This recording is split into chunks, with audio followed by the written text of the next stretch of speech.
I'm Eleanor, and I've been a doctor nearly as long as I've been Richard's wife.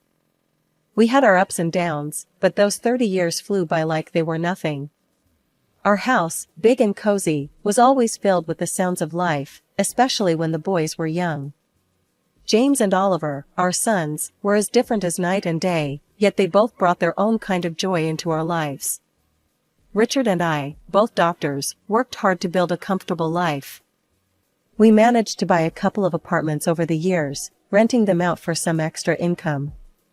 Life seemed set on a good path, until the day Richard came home looking pale and more serious than I'd seen in years.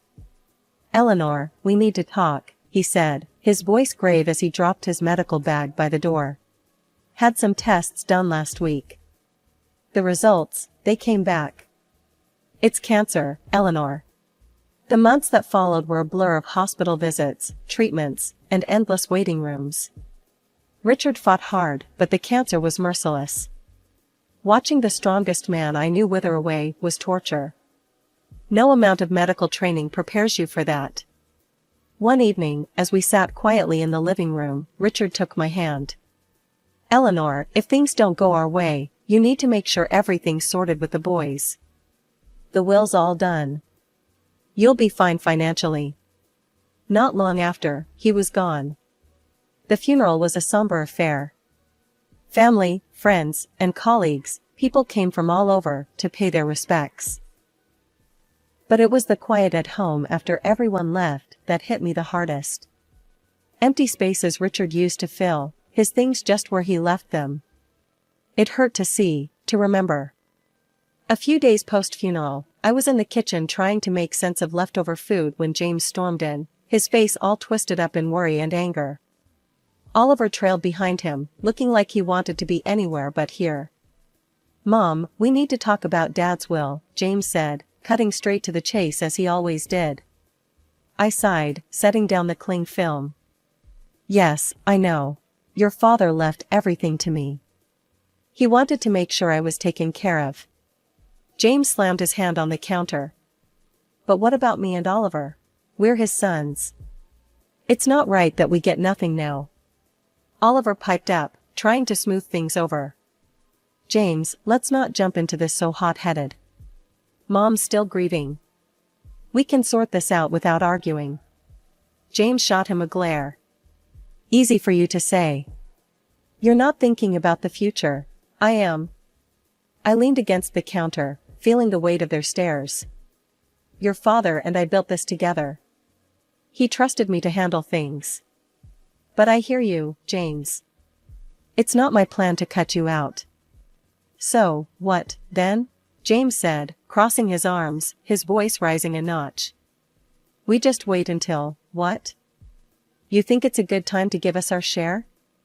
"James, watch your tone," I snapped, my patience fraying. "I am still your mother." Oliver stepped between us, his hands up like a referee. "Both of you, please. This isn't helping. Mom, maybe there's a middle ground here?" I nodded, rubbing my temples. "Okay, here's what we can do. The apartments your father and I invested in." "The ones downtown?" James interrupted. "Yes, those," I continued, shooting him a look that told him to zip it for a minute. "I was thinking, you each take one. They're yours to live in or rent out. And from the savings, let's say $25,000 each, to help you get started on whatever you need." James chewed on his lip, clearly doing the math in his head. "And the rest of the stuff? The house, the money? That stays with me. For now. When I'm gone, it'll come to you, as per your father's wishes," I said firmly. James looked like he wanted to argue more, but Oliver nudged him. "Let's think about this, man. It's a fair start. Mom's not leaving us in the cold." James finally nodded, tight-lipped. "Fine. But I want this in writing, Mom. No more surprises." Of course, I agreed. "We'll get everything documented properly." As they left the kitchen, I could hear Oliver hissing at James. "Give her a break, will you? She's doing her best." James muttered something under his breath I couldn't catch, and I didn't really want to. As I washed up the dishes, I wondered if Richard could see us, and what he'd think. I hoped I was doing the right thing, but only time would tell. And time, that tricky thing, wasn't always a friend. It was a sunny afternoon, a rare kind that makes everything seem alright, when James brought Isabella over to meet me for the first time. They hadn't been dating long, but James was already head over heels. You could tell by the way he was fussing over her, which wasn't like him at all. They walked in, and right off the bat, Isabella had this air about her, like she owned the place. Dressed to the nines, she breezed into my living room with barely a hello, her eyes scanning everything.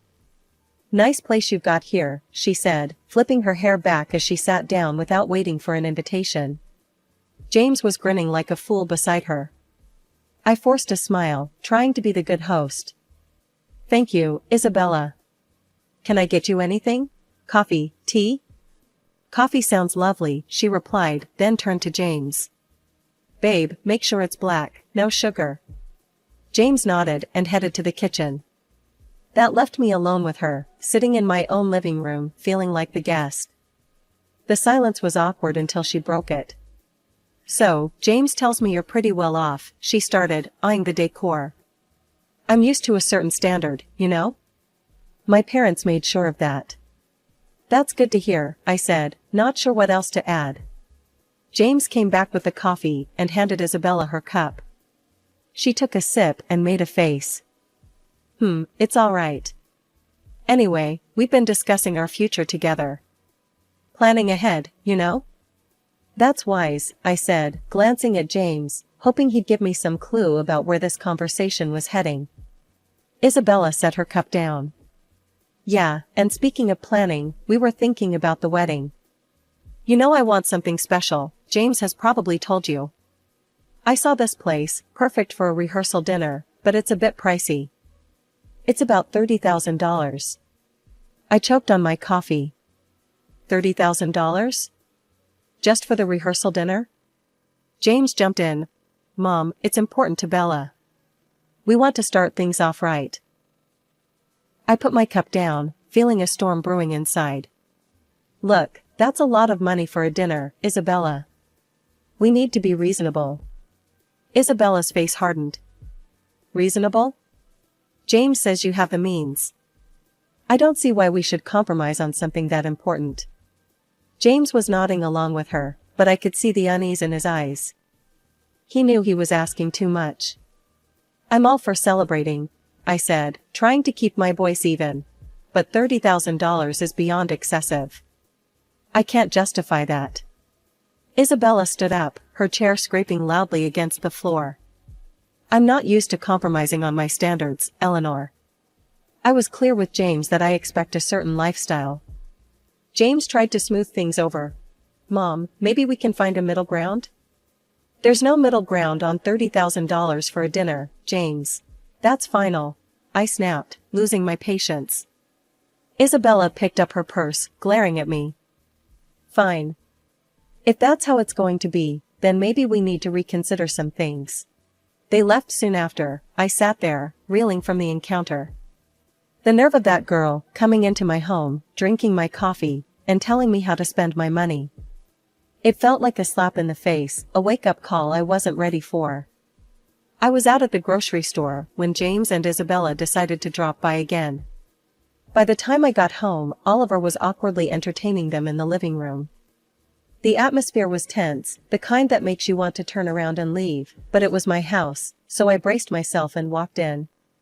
Isabella, all dolled up as usual, handed me a list as soon as I set down my grocery bags. "Eleanor, we thought a lot about the wedding gifts, and here's what we've settled on. I hope this will be easier for you to handle." I skimmed the list she first handed me. It was surprisingly sensible: kitchen appliances, some nice china, even a couple of pieces of furniture. "This seems quite reasonable," I said, feeling a momentary relief. "I think these are wonderful choices." "Really?" James looked at Isabella, a hopeful expression crossing his face. But just as I was about to discuss where we could buy these items, Isabella's expression changed abruptly. She gasped, "Oh no, this isn't right. Give that back." She snatched the list from my hands and rummaged through her purse, pulling out another sheet of paper.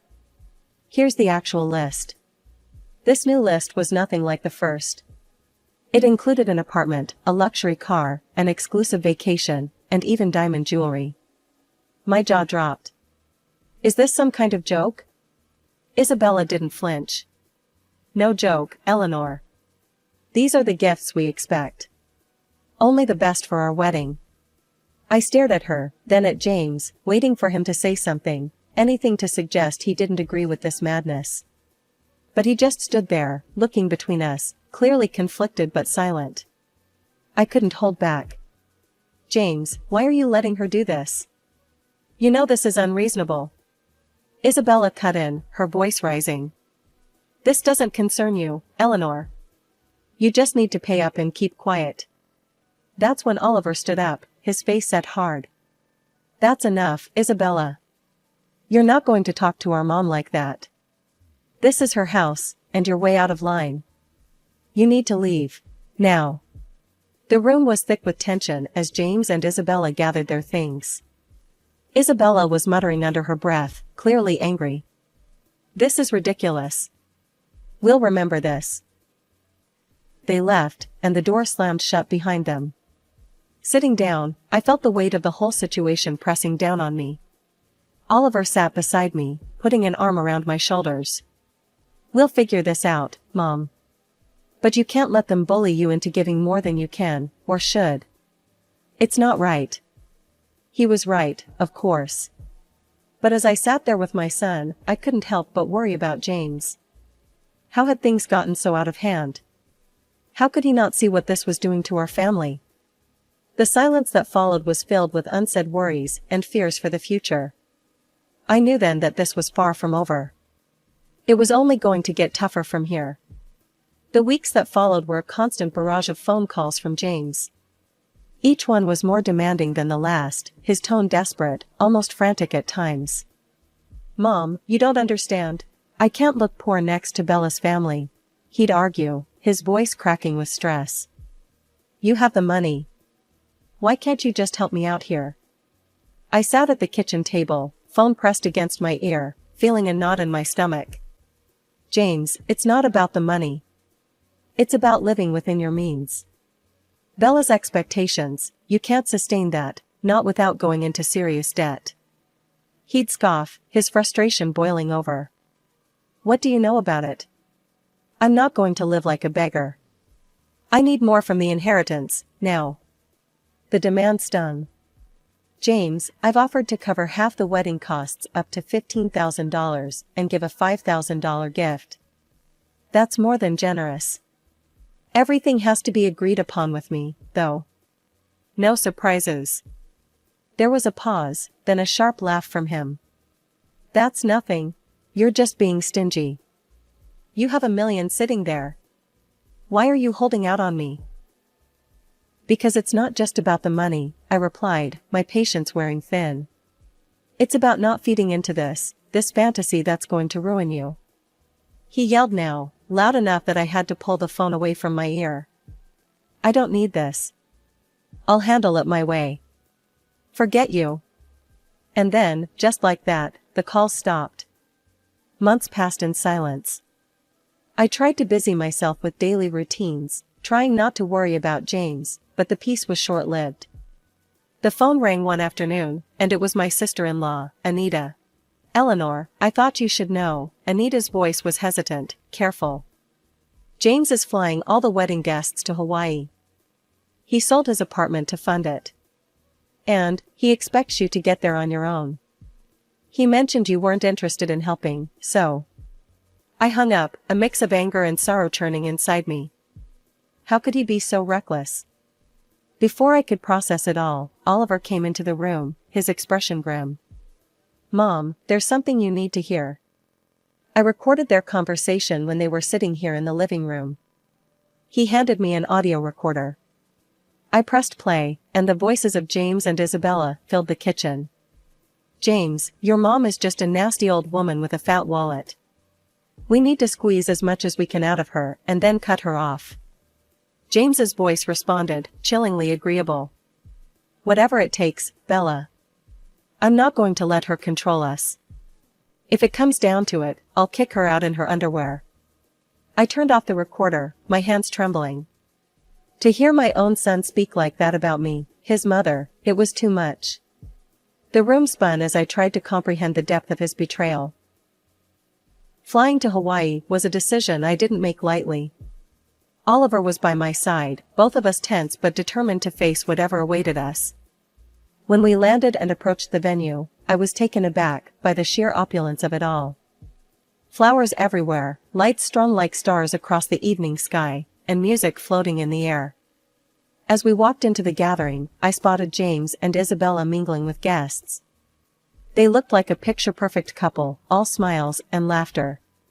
My heart ached to see my son so lost in this fabricated paradise. Before I could take another step towards them, Isabella spotted us. Her smile vanished, replaced by a scowl as she marched over, her high heels clicking angrily against the stone pathway. "You shouldn't be here," she hissed, stopping just inches from me, her voice loud enough to draw attention. "This is my day, and you're not welcome." I was stunned, but before I could respond, her parents, who had overheard, came over. Her father, a tall, stern-looking man, spoke first. "Isabella, that is no way to speak to your guest, much less to James' mother." His tone was harsh, a reprimand that made her cheeks flush with embarrassment. Her mother, looking equally appalled, turned to me with an apologetic smile. "Eleanor, please, come with us. Let's find you a place to sit." They guided us away, leading us to a table at the edge of the setup, clearly an afterthought with no proper setting. The ceremony started soon after, with speeches that felt hollow given the tension. Then, unexpectedly, I was handed the microphone. I stood, my legs shaky, but my resolve firm. "I came here today to wish my son and his new wife a happy future," I began, my voice steady despite the trembling inside. "But I also believe in honesty and integrity, something that's been sorely missing from the events leading up to this day." Isabella's face went from pink to red, her eyes glaring daggers at me. I was asked for money, time and again, in amounts that no reasonable person would find justifiable. When I couldn't meet these demands, I was threatened with separation from my family and future grandchildren. My voice cracked a bit, but I pressed on. Oliver, seeing my distress, stepped closer, placing a supportive hand on my shoulder. I nodded at him, then turned on the audio recording he had made. Isabella's voice filled the air, cold and calculating, discussing how they would milk more money from me. James' voice agreed, saying he was prepared to leave me with nothing for the sake of his bride. The crowd murmured, the air thick with shock and disapproval. I turned off the recorder, the silence heavy. I gave my son an apartment and $25,000, and yet, it was never enough. Today, I'm making it clear, I will not be treated as an ATM or threatened. I am disowning James and Isabella. I wish them well, but from this day forward, I am choosing to remove myself from their lives. The reaction was immediate. Isabella screamed, her voice shrill and wild. "You've ruined my wedding. I curse you." After everything that had happened, coming back home was bittersweet. In the quiet, I made a decision that startled even me. I quit my job. I'd spent years healing others as a doctor, but now, it was time to heal myself and rebuild the life that the recent storms had scattered. Oliver, bless his heart, had just graduated from art college and was brimming with ideas and ambition. With the $25,000 I had given him, he opened his own tattoo parlor. It wasn't just any shop, it quickly became a place where art and skin met in stunning displays. Oliver poured his soul into his work, and it paid off. He started entering tattoo contests, and soon enough, his name was on every local's lips. Before we knew it, he was opening more locations, creating a network of salons that became a hotspot for tattoo enthusiasts. I'd watch him sketch late into the night, his dedication a stark contrast to the chaos his brother had chosen. "You're doing amazing, Ollie," I'd say, pride swelling in my chest. It was during these calm months that James reappeared. One afternoon, he showed up at the door, his eyes tired, his shoulders slumped, so different from the ambitious, sharp man he once was. "Mom, I need to talk," he said, not waiting for an invitation to sit. His voice was weary, a far cry from the demanding tone I'd grown accustomed to. I sighed, motioning for him to continue. What is it, James? It's Bella, she's driving me insane. Wants more and more, nothing's ever enough. I got a second job, but it's still not enough for her. His words were desperate, but they couldn't erase the past so easily. James, I warned you. I told you, living like that, with someone like her, it's unsustainable. He rubbed his face, frustration clear. I know you did, but I thought. His voice trailed off, hopelessness taking the place of explanation. Thought what? That money would just appear because you wanted it to? My tone was harsh, but years of pent-up frustration made it hard to soften it. Look at your brother. He started with the same amount and made something of himself without stepping on others. James bristled. Yeah, well, not everyone's like Oliver, are they? I have rights to the inheritance too, remember? And when you're gone, it'll come to me. That was the last straw.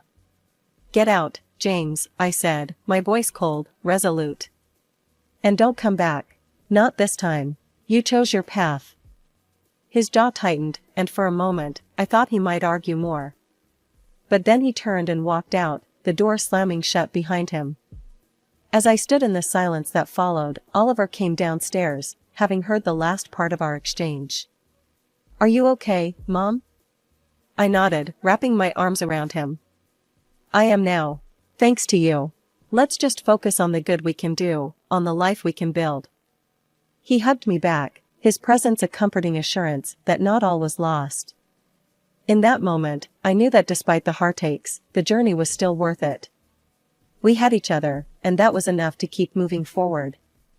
After the storm had passed with James, our home settled into a calm I hadn't felt in years. It was during this quiet period that Oliver brought someone special home. Her name was Sarah, and she was everything Isabella wasn't: kind, humble, and genuinely caring. As the weeks turned into months, their relationship grew stronger, and soon they announced their engagement. The wedding, unlike the extravagant affair that was James, was a simple, heartfelt ceremony in our backyard. Flowers from the garden, homemade decorations, and a small group of close friends and family made the day perfect. During the reception, I pulled Oliver aside. You've chosen a wonderful woman, I said, my voice thick with emotion. He squeezed my hand. I learned from the best, he replied, giving me a knowing look. Life moved quickly after that. They sold the apartment I had given Oliver, adding a bit of their savings to buy a small, cozy house just a few miles away. One sunny afternoon, while we were having tea in their new living room, Sarah shared some news. Eleanor, we're expecting twins, she announced, her eyes shining with excitement. I nearly dropped my cup, overwhelmed with joy. Twins? Oh, my goodness, that's wonderful. Oliver beamed, his pride evident. We wanted you to be the first to know. We're really happy, Mom. Twins, I repeated, letting the words sink in. Grandchildren. It was a new chapter, one I was eager to start. As for James, news from him was sparse. The last I heard, he had divorced Isabella. She had taken nearly everything in the split, leaving him to start over in another city. Despite the pain he had caused, it hurt to know he was out there somewhere, struggling because of his choices. One evening, as I sat looking through old photo albums, Oliver came and sat beside me. He noticed a picture of James and me from years ago. Do you ever hear from him? He asked softly. I shook my head. No. After everything, he's chosen his path, and I have to respect that, even if it breaks my heart. Oliver put an arm around me. He's still my brother, Mom. Maybe one day, he'll come around. Maybe, I agreed, not really sure if I believed it. But for now, we have plenty to keep us busy, especially with those twins on the way. Oliver chuckled. Yeah, you're about to be the busiest grandma in town. We both laughed, the sound filling the room with warmth. Despite the past, despite the mistakes and heartaches, this moment, here with Oliver, felt like everything was exactly as it should be. Life was moving on, and so were we, with new hopes and dreams just on the horizon.